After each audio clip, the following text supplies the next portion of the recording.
This is a story about bee wisdom that I learned from watching bees in my backyard in June 2020. And at this point, I told a couple stories about what I learned from the bees that sugar was energy and that later time is honey. And I was watching them, these bees in my backyard in a beehive come and go. And I was comparing the bee behaviors at a very narrow level to human behaviors based on my understanding of life, of different models I have of everything I know.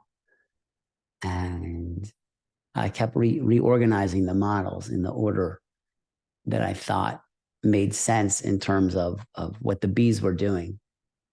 And the order matched the order that human beings um, operate at in terms of nature. And as I was sitting there, I was thinking through the sequence of what I was observing and the models that matched. And the first series of models was about physics, which is about energy and time. And the next set of models was about biology, which is converting that energy into work through different ways.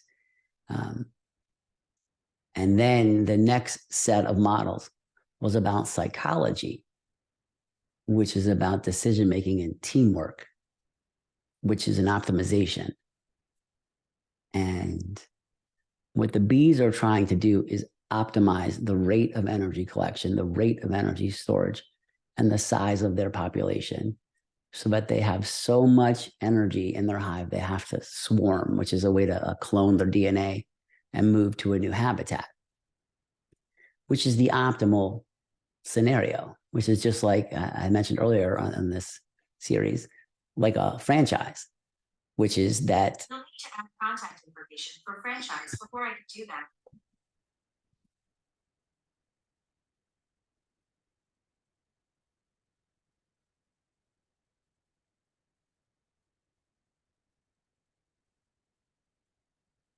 And this setup is like a franchise where a franchise goes into an environment.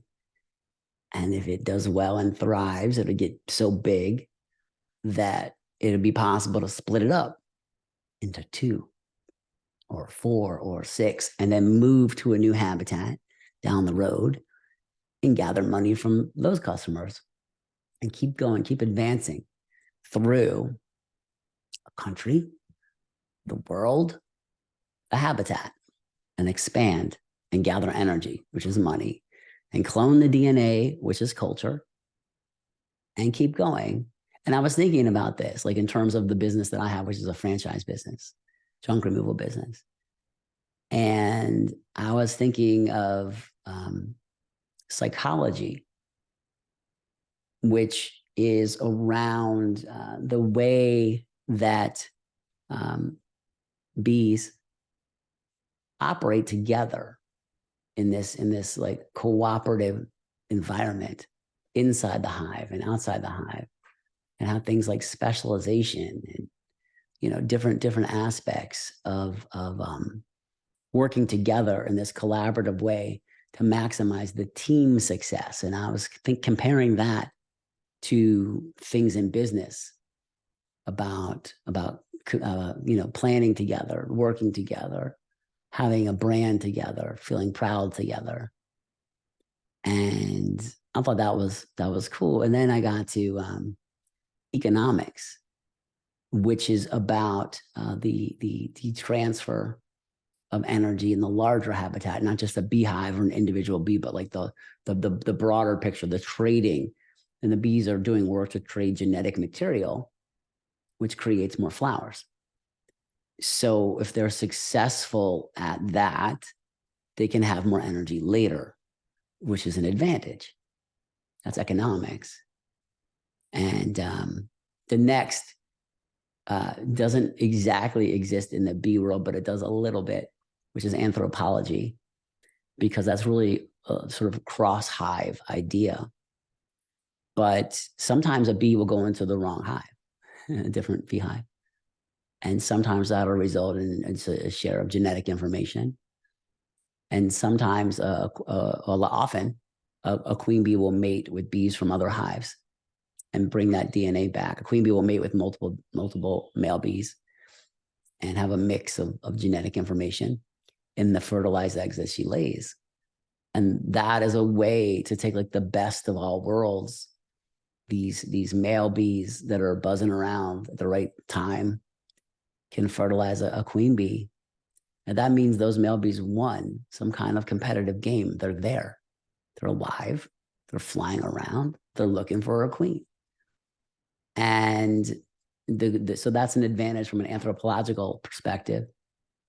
And then the last concept I was thinking of was related to futurology, which is about the future. And I was thinking about a queen bee's lifespan. A queen bee lives the equivalent of 20 worker bee lifespans, which is the equivalent of living 1,500 years for a human.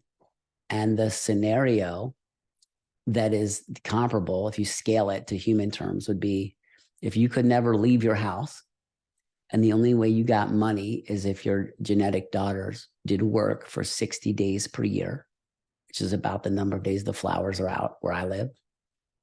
And the only way you could survive is if you made decisions about the rate of reproduction so that you had the right number of genetic daughters at the right time when there was energy in your environment, when there was money to be had in your environment. But the decision-making life cycle would be longer, that people would plan years in advance for this to work.